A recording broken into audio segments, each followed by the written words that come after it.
Everyone ready? Everyone ready to go? Good afternoon, everyone. For those of you who do not know me, my name is Dan Patrick. I'm the Lieutenant Governor of Texas.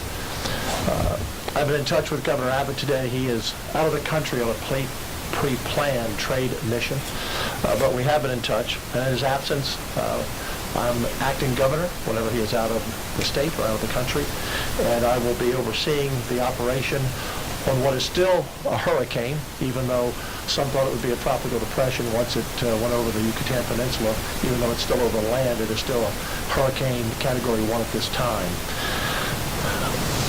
We wanted to get together today to talk about the next couple of days for a couple of reasons. Number one, if you look at a couple of the charts that we brought in today, you can see just since July 3rd how the track and the cone has moved more to Texas, away from Mexico. You know, this storm began Monday. It has devastated several islands in the Caribbean. It's the earliest Category 5 storm in history. This is a determined storm that is still strong, even over the Yucatan Peninsula. It's not broken up as the National Weather Service may have predicted at some point.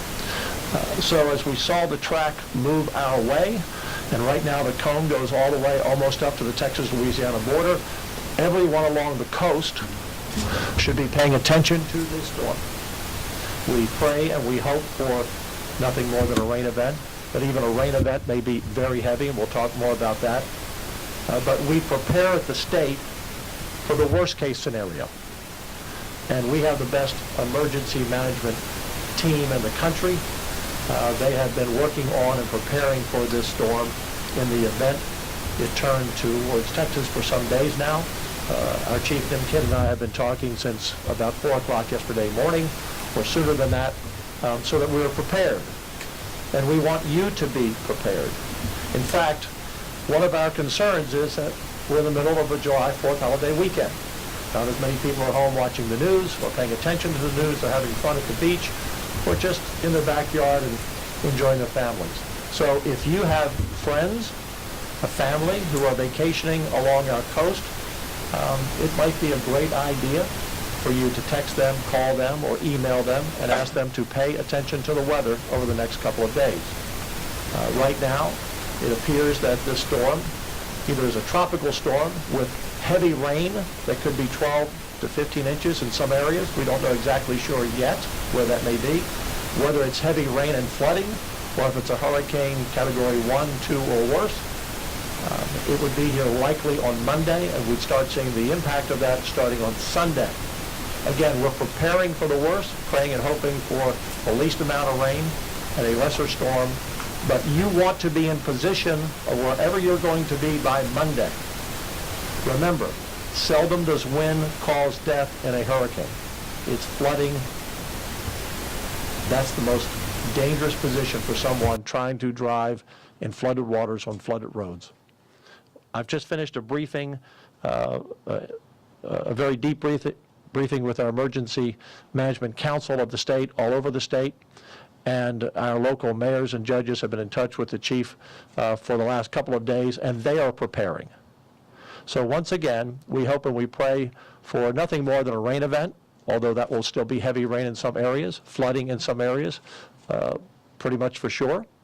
But we're going to have to be patient, not preparing, and you should not be patient preparing, but we're going to have to see this storm move off of the peninsula, off the land, and into the Gulf of Mexico. And once that does, in the next 15 to 20 hours or so, it's a very slow-moving storm, about 6 miles per hour, very slow-moving storm. Once it moves into the water, the storm will tell us more of where it's heading, and we'll know to be able to pinpoint it much more than we can today. But right now, if you're along the coast from Brownsville to the Louisiana border, pay attention to this storm, because you have about 2 days, the rest of today and tomorrow and some of Sunday, to prepare when it hits on Monday. With that, I'd like to turn it over to the chief of the Texas Division of Emergency Management, who is the times, and I have been down this road many times with Governor Abbott as well of the storms we've had. I'll turn it over to Nimkid to give you a briefing, and then we can take questions at the end. Thank you, Governor. You know, our thoughts and prayers are with those that are already in Beryl's path and those that have lost loved ones, but our actions are right here in Texas. Life safety is our #1 priority. We will make sure that state agencies and resources are available to support all of our local government partners. We have been in contact, and I've texted every one of the county judges along the coast from Brownsville, Cameron County, all the way up to Matagorda County. Our goal is to make sure that they have every resource that they need from the state in order to be able to warn and protect their communities. The next thing we really need is a prepared community. And as Governor Patrick said, a lot of people are out having fun right now, and that's a good thing.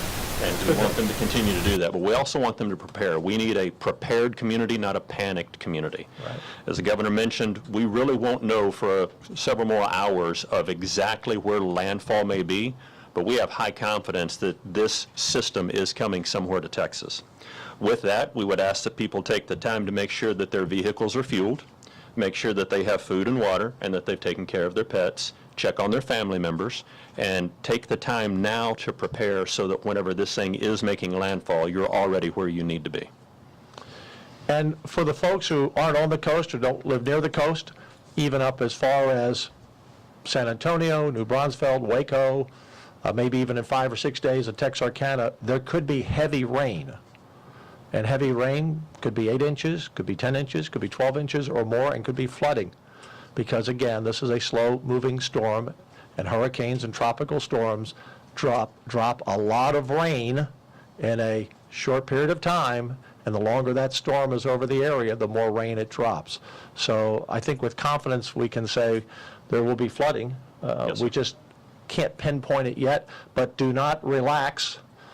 Sit back and say, well, that's going to hit the coast, and I'm fine if you're a few counties inland, because this storm could bring a lot of rain. I also want to mention, if you're along the coast, again, if you have family and friends that are vacationing on the coast, text them, make sure they pay attention, but tell them about the rip currents.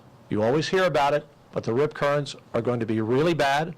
We've already had some incidences with rip currents already, but the rip currents, when this storm starts moving our way in another 48 hours, will only get worse, and it will be pretty dangerous to be in the water once you get to Sunday, or even now and tomorrow. They're just strong. Yes, sir. Any questions? Governor, you mentioned, of course, it's a holiday weekend. Yes. Just to emphasize the point, how are travel conditions looking, road conditions, flight schedules? How is that going to influence how people get home? So drivetexas.org is the place that we would like for you to be helping us get that message out. TxDOT has already talked to their construction crews and their maintenance crews to make sure all evacuation routes and any of the construction zones are free and clear of debris. Texas Highway Patrol is out monitoring those roadways as well. And listen, we're talking to our local county judges and mayors. Remember, in Texas, mayors and judges are the only ones that can mandate an evacuation. Our conversation with those judges along the coast is some of them have issued voluntary evacuations already for low-lying areas, and we're going to have to start watching, because when tropical storm force winds, 35 miles an hour or greater, start moving in, those that are RVs are going to have a very hard time traveling. So that's why we need your help in getting that message out now, to pay attention to the weather. Don't let it ruin your plans, but be ready for whenever this storm comes ashore. Do you anticipate Highway 77 going into contraflow, and if so, when? You know, Rudy, that's a great question. I don't anticipate that right now, because there's so much uncertainty of the storm, and we don't necessarily see the amount of storm surge yet that would require contraflow. Mentioning surge and the uncertainty, what preparations are needed or are being made in terms of protecting oil refineries and rigs on the coast right now? Yeah, great question. So one of the weather services that we use, in addition to the National Weather Service, is a private contractor that all of those rigs use. They've already started moving their people out for unnecessary employees to be in a safe place. Lieutenant Governor, I noticed that Corpus Christi posted on their Facebook site this morning, they have issued 10,000 sandbags, and they're out. Is there anything the state can help these small communities replenish the sandbag stuff? Is that being done? Yes, it is being done, and you've got the specifics on that. And Rudy, we'll reach back out and talk to them. Yes. I'm not aware that they've even asked us for help yet, but we'll reach out to them. Thanks for that heads up. Some folks brought up the issue that they've experienced in the aftermath of past storms, with price gouging for food and essentials. Can you elaborate on that? If that's the case, please notify us, let us know. The Attorney General will look into that, and let's hope that does not happen. And if it does, we'll hear about it and we'll pursue it. Can we expect landfall in inland and San Antonio area, Bear County? We will have rain, for sure. Yeah, so we need to wait until this storm gets back out into the Gulf Yes. to really get confidence in the forecast track of how high the wind speed will be and the pinpoint of the location. I think people, as the governor said, even inland need to pay attention. Come Sunday and Monday, we believe you're going to have rain all the way into the I-35 corridor. Does not mean you're going to have tropical storm or hurricane force winds. We won't know that with certainty until later this weekend. Also, for people who have tuned in, if you don't know how to check your local mayor and county judge and what's going on in your county or your cities, go to TDEM, TDEM, .texas, spelled out, TEXAS.gov. That's TDEM, TD as in Dan, TDEM.texas.gov. And you can get all of our updates there, which we're constantly updating you. We will do a following press conference if and when necessary as we know more. But we will constantly update all the information on the storm. And for your area, you can track on our website down to your area to get your local information. Just off of that, are there any areas in Central Texas that you are particularly concerned about with flooding that has happened in the past before? People should be looking out for any areas? You know, I would say let's see where the rain falls, and that will help us determine. And we've got about 2 to 3 days before we start seeing the real impacts of that. I would hate to put people in any sort of panic mode right now about where it may be and then it not show up there. What we do know is this thing is going to impact Texas somewhere, and it's going to drop a lot of rain. We need a little bit of patience, as the governor mentioned, between now and the time that it gets back out into the Gulf to have a better idea of where it's going. I'll just conclude by saying I've lived in Texas 42 years, and most of it in the coastal area. And the thing I always am concerned about are people being prepared, and particularly storms that hit us like this one coming across the peninsula relatively in a short time, as opposed to seeing it out coming up through the Gulf, and it's, you know, the target is on somewhere on the Texas coast and we see it for days and days ahead. And this storm, you know, a lot of people don't even realize probably there's a hurricane out there about to come into the Gulf. So that's a real concern, and that's why we wanted to have the press conference today, to be sure, no panic, preparation, but we are going to be prepared for the worst, and we have assets ready to deploy as soon as we know a better direction of where that storm is going. But everyone along the coast should be vigilant, be in place by Monday wherever you're going to be. Monday will not be a good driving day for most counties. I issued a declaration, a disaster declaration earlier today for 39 counties. And as need be, we will add counties as we get more direction on that storm. So a serious weather event is coming. We don't know exactly where. Be prepared. We will be prepared. Your local mayors and county judges are being prepared.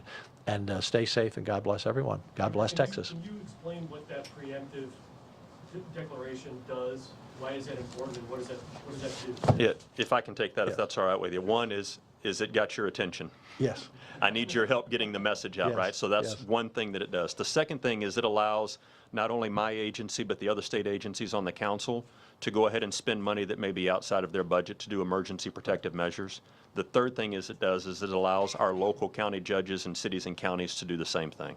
So it's warning to the public that there is an event that's taken very seriously, and then allows us to move resources and do contracts that we need to do right away. All right, thank you all. Thank you all Thank very you all. much.